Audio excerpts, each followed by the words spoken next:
Sir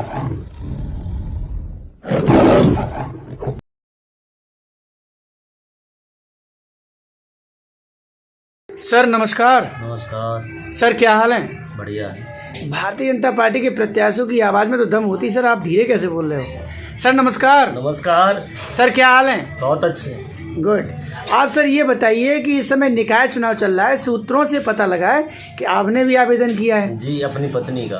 okay, तो विकास कार्यों को लेकर हमारे जो कुछ लोगों का कहना है, हमारे व्यूअर्स का, कि फरिया में जो विकास कार्य के ऊपर आप बताइए, फरिया में क्या विकास कार्य हुए? अभी तक तो कोई खास विकास नहीं हुआ। नाली सरी चौक पड़ी हुई हैं, जो रोड हैं वो भी टूटे फूटे हैं, और विकास के नाम पानी की व्यवस्था भी कोई बढ़िया नहीं है। लोग परेशान रहते हैं, पानी से परेशान रहते हैं। पानी की समस्या है, बिजली की समस्या है, कहीं ख़राब पड़ी है, कहीं कुछ हो जाता है। लेकिन यहाँ जो चेयरमैन रहे वो समाजवादी पार्टी के अब्दुल हई नाम था उनका, तो उन्होंने रहे नहीं हैं इस समय? हाँ, अब तो रहे हैं, अब है। हाँ, अब हाँ। तो काम खत्म हो गया ना उनका। अधिसूचना स्थगित है इस समय, अधिसूचना स्थगित है 20 तारीख तक जनाब। उनका 12 तारीख तक का समय था, और 12 तारीख आज हो गई तारीख 15, तो 3 दिन पहले ही कार्यकाल उनका समाप्त हो गया। बोर्ड की मीटिंग क्या तारीख को हुई थी यहाँ पे? और ये तो मुझे जान, बोर्ड की मीटिंग जब तक जिस दिन हुई थी उस तारीख तक उनका कार्यकाल है। तो बोर्ड की खत्म हो गई ना अब। और जब आपकी सरकार है प्रदेश में, आपकी सरकार है देश में, आप क्या कर रहे थे जब विकास नहीं हो रहा था? तो आप हाथ में हाथ रख के क्यों बैठे रहे? आपने अधिकारियों से क्यों नहीं कहा? आपने अपने सीनियर लीडरान से क्यों नहीं कहा? आपने धरना क्यों नहीं दिया? आपने विकास की मुहिम तेज क्यों नहीं की? अगर अब्दुल हई ने काम नहीं किया तो फिर आप क्या कर रहे? सरकार तो आपकी है, एमपी तो आपका है, मुख्यमंत्री आपका और प्रधानमंत्री आपका है। बताइए। नहीं, सरकार हमारी है, सारी चीजें, सारी व्यवस्थाएं हमारी सरकार की, तो सारी सब कोई जानते हैं। नाकामी का ठीकरा अब्दुल हई के ऊपर क्यों फोड़ रहे हैं आप? अब्दुल हई ऐसा है, यहाँ जो समाजवादी पार्टी के थे और सरकार थी भारतीय जनता पार्टी की, तो बेमनस्ता तो होती है। जो भी उन्होंने कार्य कराए वो अपने ही जहाँ उनकी निजी बस्ती है उसमें जो कुछ कार्य कराए वो कराए, बाकी अलावा कहीं नहीं कराए उन्होंने। उनका शिकायत भी की गई, कई बार शिकायत की गई, लेकिन कोई उसमें ज़्यादा सुनवाई नहीं। आपकी सरकार में अगर आपकी सुनवाई नहीं हुई तो अगर सपा की सरकार आ गई तो आपका क्या होगा? नहीं, ऐसा है, जब ऐसा भी पड़ जाता है कभी कभी मामला के लोग फिर उसका गलत वो लगाने लगते हैं कि अकेला समाजवादी पार्टी का चेयरमैन है, इसको सताया जा रहा है, तो इस वजह से पार्टी के लोगों ने ज़्यादा ध्यान नहीं दिया। भाजपा के लोग दिन रात मोदी जय जय, योगी जय जय, लेकिन कभी महंगाई पे बात नहीं करते, कभी विकास की बात नहीं करते, कभी बेरोजगारी की बात नहीं करते। बताइए नेताजी ऐसा क्यों? देखिए, महंगाई की बात तो ये है, महंगाई ऐसा कौन सा शासन था उसमें महंगाई नहीं रही? महंगाई तो हर शासन में ही रही है, लेकिन अब कुछ व्यवस्थाएं ऐसी रही। कोरोना काल आया, तो 2-3 साल उसमें चली गई, तो जब पूरे देश की अर्थव्यवस्था खराब हो जाती है तो उसे संभालने में टाइम लगता है। महंगाई का कोई खास कारण नहीं है, महंगाई तो धीरे धीरे कंट्रोल हो रही है, पहले से बहुत कुछ कंट्रोल हो चुकी है। सुषमा स्वराज जी जो दुनिया में आज नहीं है, जनाब राजपूत जी, जब 2 रुपये सिलेंडर पे बढ़ते थे तो सिलेंडर का कटआउट गले में डाल के, जब 350 रुपये का सिलेंडर था तो यूपीए हाय हाय, आप समझ सकते हो कि मैं आगे क्या बोलूँगा। आज वो दुनिया में नहीं है। आज सिलेंडर 1100 के पार हो गया है, लेकिन भाजपा के कान में जूं नहीं रेंग रहा है, 3 गुना महंगा हो गया। नहीं, महंगा तो क्यों है, महंगाई है, इसीलिए वोट दिया पब्लिक ने आपको? नहीं, कोई कारण रहे होंगे, जो कोई पार्टी की बात थोड़ी है। तो 50 रुपये कड़ुआ तेल था साहब, 2 रुपये बढ़ जाए तो हाय हाय, आज 180 रुपये किलो कड़ुआ तेल है। अगर हम डिबेट में सवाल डालते तो नेताजी के कान में जूं नहीं रेंगता है। क्या वोट इसलिए दिया है आपको, बताएं जनाब? नहीं, इसमें सरकार की क्या बात है? जब फसल मान लो कमजोर हो रही है और नई व्यवस्था हो पा रही है, 8 साल से आपकी सरकार, मैं समझता हूँ कि 2024 में फिर चुनाव आ गया है।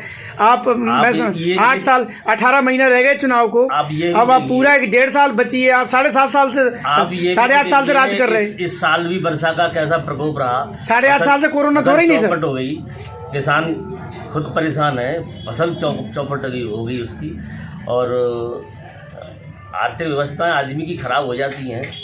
ऐसी कोई बात हो रही है, जब फसल अच्छी होगी तो मार्केट में सस्ती बिकेगी तो सस्ता तेल होगा। नेताजी, जब सपा सरकार में आगरा लखनऊ एक्सप्रेस वे बनता है और उसमें कहीं का दाग आ जाता है, तो ये अखिलेश यादव या समाजवादी पार्टी पे तोहमत लगाई जाती है कि इसकी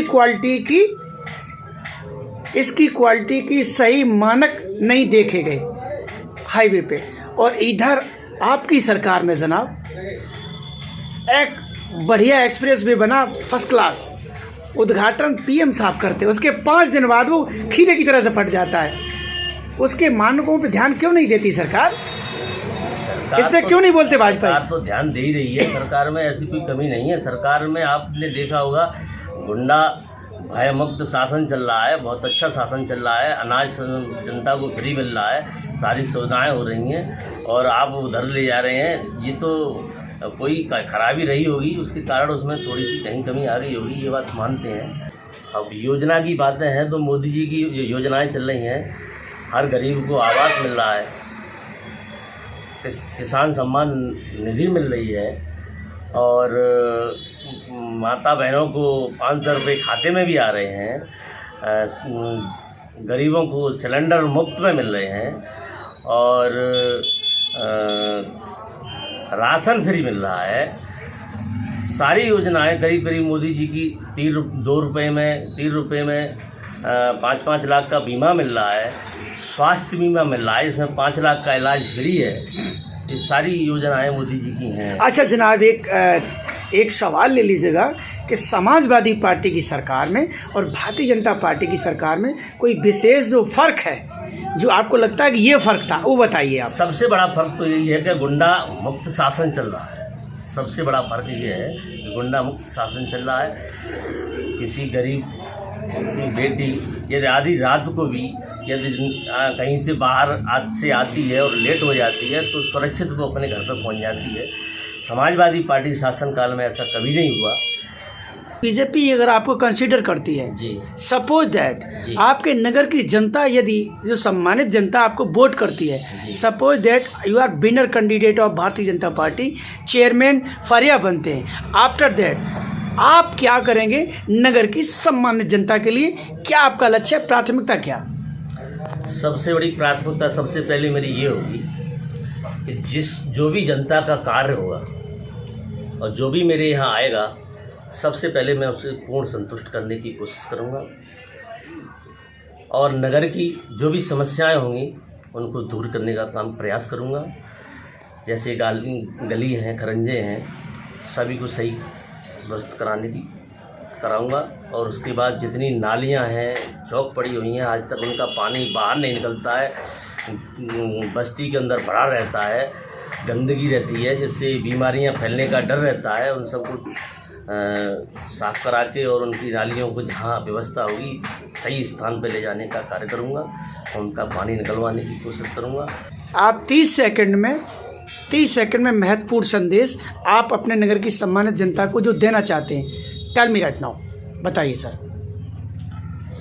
सम्मानित जनता के लिए अपने सारे प्रयास करूंगा जिससे मेरी जनता हर समय प्रयास करे कि हाँ, खुशी मनाए कि हाँ साहब हमें कोई नया चेयरमैन मिला है जो पहली बार आज हमारी समस्या को सुन रहा है, हमारी समस्याओं का निदान करा रहा है। मैं सारी समस्याओं का निदान कराऊंगा।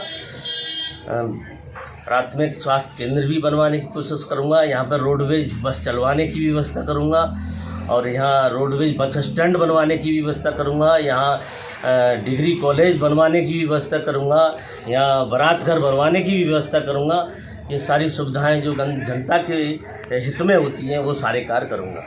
हेलो माय डियर फ्रेंड्स, आप देख रहे थे एनपी न्यूज़ निश्चल पैरी। शिवा राठौर के तीखे सवाल में माय डियर ब्रो, ये है मिस्टर छत्रपाल सिंह राजपूत, फरियाद, जिला फिरोजाबाद, यूपी से बिलोंग करते हैं। और जनाब राजपूत की कहानी, राजपूत की जुबानी हमने आपको सुनवाई।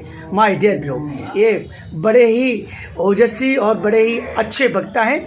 इनके वीडियो को इतना लाइक और सब्सक्राइब करिएगा कि जनाब छत्रपाल सिंह की कहानी जन जन की जुबानी हो जाए। जय हिंद निश्चल पैरी, all of you my dear friend. Sir Jai Hind.